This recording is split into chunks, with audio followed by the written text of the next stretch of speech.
जय हिंद साथियों। मेरे पीछे जो कुछ भी आपको दिखाई दे रहा है ना, अगर मैं आपसे ये कहूं कि ये सब कुछ चीनी से बना हुआ है तो क्या आपको यकीन होगा? नहीं होगा ना। लेकिन यकीन करना पड़ेगा, क्योंकि हिंदुस्तान में पहली फैक्ट्री लग चुकी है जहां पर चीनी से प्लास्टिक के आइटम बनाए जाएंगे। ठीक है, अब तक नहीं बना है, लेकिन पहली फैक्ट्री लग चुकी है जो अक्टूबर से अपना काम शुरू कर देगी। सुनकर के बड़ा अजीब लग रहा है ना, लेकिन क्यों लगेगा अजीब? पर्यावरण के लिए तो बहुत अच्छी चीज है। जाहिर सी बात है, बायोप्लास्टिक बनेगा, इससे पर्यावरण को कोई नुकसान भी नहीं होगा। लेकिन मैं आज आपसे 3 बातों पे डिस्कस करना चाह रहा हूं। पहली बात यह है कि प्लास्टिक जब फैक्ट्रियां बनाएंगी तो जाहिर सी बात है इनका प्रॉफिट बहुत शानदार होगा, बहुत ज्यादा प्रॉफिट होगा। अभी मैं आपको डेटा दिखाऊंगा, आपको आप दांतों तले अंगुली दबा लेंगे।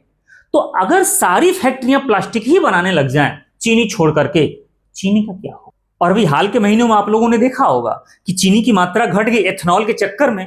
अभी हो हल्ला तो खूब मचा ही हुआ है। और एक तीसरी बात यह है कि इससे किसानों को क्या मिलेगा। तो पूरा वीडियो आप देखिएगा और देख करके समझिएगा, फिर आप अपनी राय जरूर दीजिएगा। और वीडियो अच्छा लगेगा तो लाइक भी कर दीजिएगा, और अब तक नए हैं तो सब्सक्राइब जरूर कर दीजिएगा। देखिए, आज मैं आपसे टेक्निकल बात नहीं करूंगा, कोई साइंस वाली बात नहीं करूंगा। मैं चाह रहा हूं कि आपसे सीधी सपाट बात किया जाए, लेकिन एक मोटा मोटी देख लिया जाएगा कि गन्ने से पहले बनेगा चीनी, और चीनी को एक प्रोसेस के थ्रू फिर बनाया जाएगा लैक्टिक एसिड, और लैक्टिक एसिड यानी कि लिक्विड बन जाएगा। अब लैक्टिक एसिड से फिर एक प्रोसेस के बाद लैक्टाइड बना दिया जाएगा, यानी कि बुरादे के तौर पे फिर इसे जमा दिया जाएगा, एक परत के तौर पे बना दिया जाएगा।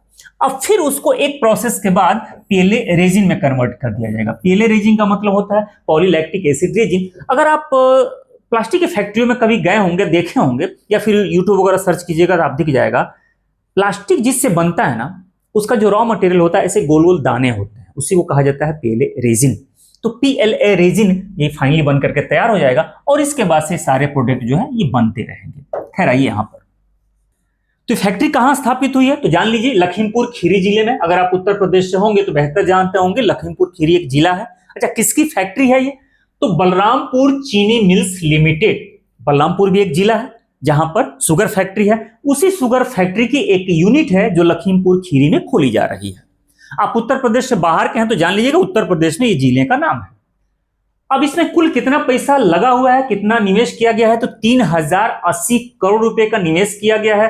कुल प्रोडक्शन क्षमता इसकी कितनी है, कितनी कैपेसिटी है पीएलए रेजिन प्रोडक्शन करने की? तो 80,000 ton per year PLA resin का प्रोडक्शन होगा। साथ साथ एक और चीज देखिएगा, 70 से 75 लाख जिप्सम बोर्ड तैयार किया जाएगा पर ईयर। जिप्सम बोर्ड जान लीजिएगा, आज के डेट में फॉल सीलिंग का बड़ा क्रेज चला हुआ है, तो फॉल सीलिंग जो होता है ना वो जिप्सम बोर्ड से ही होता है। तो पर ईयर 70 से 75 लाख जिप्सम बोर्ड का भी यहां पर उत्पादन होगा। अब जरा फायदे पे आ जाइएगा, फायदा क्या इनको होने वाला है इस फैक्ट्री को? बलरामपुर चीनी मिल के ही अनुसार बलरामपुर ने जो एग्रीमेंट साइन किया है टेक्नोलॉजी के लिए, अमेरिका और स्विट्जरलैंड की कुछ कंपनियों से इन्होंने एग्रीमेंट साइन किया है, और अपना एक टारगेट रखा हुआ है कि इतना टारगेट हम अचीव कर लेंगे, इतना प्रॉफिट हो जाएगा, इतना प्रोडक्शन करेंगे, सब कुछ उन्होंने एक टारगेट तय कर रखा है। तो बलरामपुर चीनी मिल्स के ही अनुसार पर ईयर 80,000 टन पीएलए बनाने की इन्होंने लक्ष्य रखा हुआ है। अच्छा, अब इसके लिए कितनी चीनी की जरूरत पड़ेगी? तो 1.25 लाख टन चीनी की जरूरत पड़ेगी। 1.25 लाख टन चीनी की जरूरत पड़ेगी। अच्छा, बलरामपुर में शुगर फैक्ट्री है और लखीमपुर खीरी में ये फैक्ट्री लगाई गई है, प्लास्टिक वाली फैक्ट्री लगाई है। जाहिर सी बात है बलरामपुर में चीनी पैदा किया जाएगा और यहां से उठाकर भेज दिया जाएगा लखीमपुर खीरी में। जाहिर सी बात है बगल का ही जिला है। अब 1.25 लाख टन चीनी लगेगी। तो एक बात बताइए, चीनी बनेगा किससे? चीनी बनेगा गन्ने से। तो गन्ना कितना लगेगा जरा उसका भी देख लिया जाएगा। बलरामपुर चीनी मिल के ही अनुसार पिछले साल इनका जो ग्रॉस शुगर रिकवरी का एक जो डेटा है वो ये कहता है कि गन्ने से 11.24% चीनी बनता है। यानी कि मान के चलिए कि अगर 100 किलो गन्ना है तो मोटा मोटी 11, 10 या 10.25, 11.5 किलो ही चीनी बनता है। उस हिसाब से इस 80,000 टन पीएलए रेजिन बनाने के लिए कितना गन्ना लगेगा? तो लगभग 11 लाख टन गन्ना लगेगा। 11 लाख टन गन्ना लगेगा। तो कुल मिला के आप ये कह सकते हैं कि बलरामपुर में चीनी बन रही है, तो बलरामपुर से चीनी चली जाएगी कहां पर? लखीमपुर खीरी में। लेकिन एक बात बताइए, बलरामपुर जो अब तक चीनी उत्पादन कर रहा था वो मार्केट में भेज रहा था, अब वो चीनी मार्केट में नहीं भेजेगा, कहां भेजेगा? अब लखीमपुर खीरी में भेजेगा। तो या तो बलरामपुर अपनी क्षमता बढ़ाए, कैपेसिटी बढ़ाए, तब तो दोनों जगह करेगा, और नहीं तो फिर यही है कि बलरामपुर जो है वो चीनी मार्केट में नहीं भेजेगा, कहां भेजेगा, लखीमपुर खीरी में भेजेगा। अब सरकार का क्या इस पे चलेगा, अब देखा जाएगा आगे चल करके। अब जरा इसका फायदा नुकसान जरा देख लीजिएगा। अगर वो फैक्ट्री चीनी बनाती तो चीनी कितनी बन रही है, 1.25 लाख टन चीनी बन रही है।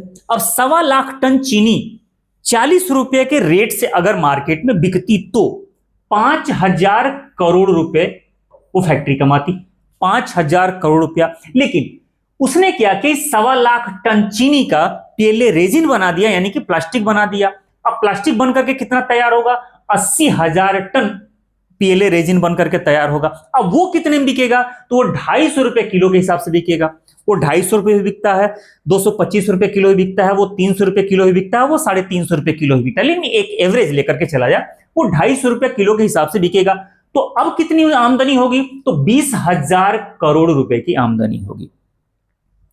अगर प्लास्टिक नहीं बनाती फैक्ट्री, सिर्फ चीनी बनाती, तो उतने ही गन्ने का यूज करके, लगभग 11 लाख टन गन्ने का यूज करके कितना पैसा कमाती, तो 5,000 करोड़ रुपया कमाती। लेकिन अगर उसी गन्ने का यूज करके उसने प्लास्टिक बना दिया तो कितना कमा रही है, 20,000 करोड़ रुपया कमा रही है। लेकिन ये शुद्ध प्रॉफिट तो है नहीं।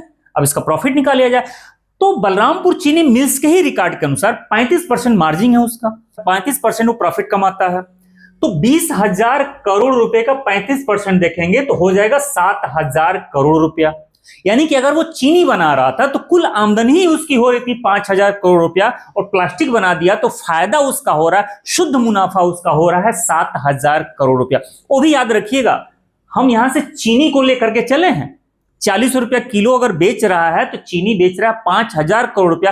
हालांकि इसमें भी उसका मुनाफा अभी होगा, हम उसकी बात ही अभी तक नहीं किए हैं। इसके अलावा जरा देख लीजिएगा, ये जिप्सम बोर्ड बनाएगा हर साल लगभग 70 से 75 लाख पीस, इससे भी इसको प्रॉफिट होगी लगभग 150 करोड़ रुपए की पर ईयर। अब ये रहा प्रॉफिट।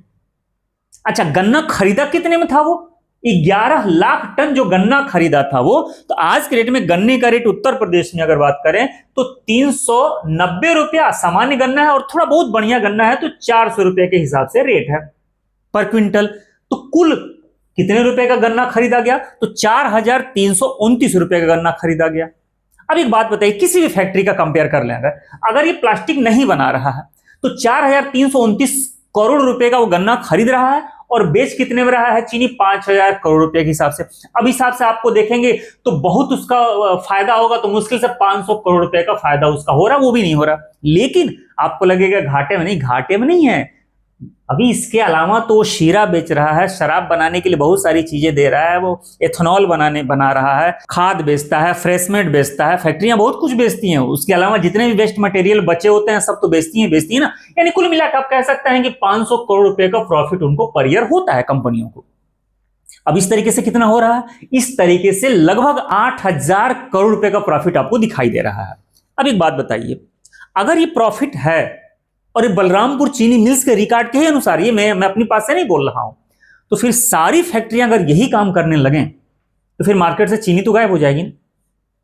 तो जाहिर सी बात है फिर गवर्नमेंट को अपना कोई ना कोई तो रूल बनाना पड़ेगा। ठीक है, जो गवर्नमेंट की शुगर फैक्ट्रियां हैं, जो पब्लिक सेक्टर की हैं, वो तो गवर्नमेंट की सारे पे काम करेंगे। लेकिन जितने भी प्राइवेट सेक्टर की शुगर फैक्ट्रियां हैं, अगर ये सक्सेस हुई 1-2-3 साल में तो पता ही चली जाएगा, तो सारी प्राइवेट फैक्ट्रियां जितनी भी हैं वो सब इसी फील्ड में उतर जाएंगे, तो मार्केट से चीनी तो हो जाएगा गायब। आज के रेट में अभी भी 70-75 पे चीनी है, 2-4-5 साल के बाद पता चलेगा कि 700 रुपए किलो चीनी खरीदना पड़ेगा। ठीक है, गवर्नमेंट इसके लिए क्या करेगी तो गवर्नमेंट जाने। लेकिन एक बात बताइए, अगर सारी फैक्ट्रियां यही काम करने लगे तो फैक्ट्रियों का मुनाफा तो फिर आसमान पे पहुंच गया। जितना पैसा लगाकर वो 500 करोड़ रुपया वो शुद्ध मुनाफा कमा रही थी, उतना ही पैसा लगाकर आज फैक्ट्रियां 8,000 करोड़ रुपए का अगर मुनाफा कमाने लगे तो ठीक है, उनके लिए तो बहुत अच्छी चीज है, देश के लिए बहुत अच्छी चीज है, देश के वो टैक्स देंगे। लेकिन इनके साथ क्या होगा, इनके यहां तो गन्ने का रेट जब बढ़ाना होता है ना, तो सरकार के आगे धरना देना पड़ता है, आंदोलन करना पड़ता है, तो सरकार 20 रुपए, 30 रुपए, 50 रुपए बढ़ाती है। अगर ऐसे ही रहा तो कल के डेट मुसीबत आने वाली है। तो इसका एक रास्ता है मेरे हिसाब से, आप भी अपना कमेंट करके बताइएगा, आप अपनी राय दीजिएगा। एक रास्ता यह है कि आप 500 रुपए की जगह पर 5,000 करोड़, 7,000 करोड़ का मुनाफा कमाएं। तो आप भी क्या कीजिए ना, जो आज के रेट में 400 रुपया रेट है, आप इसको 600 रुपया कीजिए, 700 रुपया कीजिए, 800 रुपया कीजिए, आएगा मजा। कैसे आएगा मजा? आज के रेट में जो 1000 लोग अगर गन्ना बोते होंगे, जिस दिन ये 600 रुपया 700 रुपया रेट हुआ, उस दिन कम से कम 5000 लोग गन्ना बोना शुरू कर देंगे। गन्ने का रकबा बढ़ेगा, और गन्ने का रकबा बढ़ेगा तो गन्ने का उत्पादन भी बढ़ेगा, और गन्ने का उत्पादन भी बढ़ेगा तो मर्जी करे तो आप प्लास्टिक बनाइए, मर्जी करे तो चीनी बनाइए, मर्जी करे तो शराब बनाइए, ये आपके ऊपर, बनाइए ना जो मर्जी हो। तो भाई आप जब इतना लंबा प्रॉफिट कमा रहे हैं, फिर गन्ना किसानों के बारे में कौन सोचेगा? सोचना तो पड़ेगा।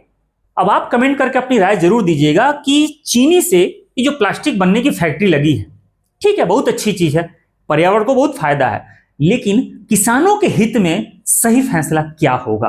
आप कमेंट करके जरूर बताइएगा। वीडियो अच्छा लगा हो तो लाइक कर दीजिएगा, शेयर कर दीजिएगा, अब तक सब्सक्राइब नहीं किए तो कर दीजिएगा। मिलते हैं ऐसे मजेदार टॉपिक के साथ, तब तक आप अपना ख्याल रखिए। Bye bye.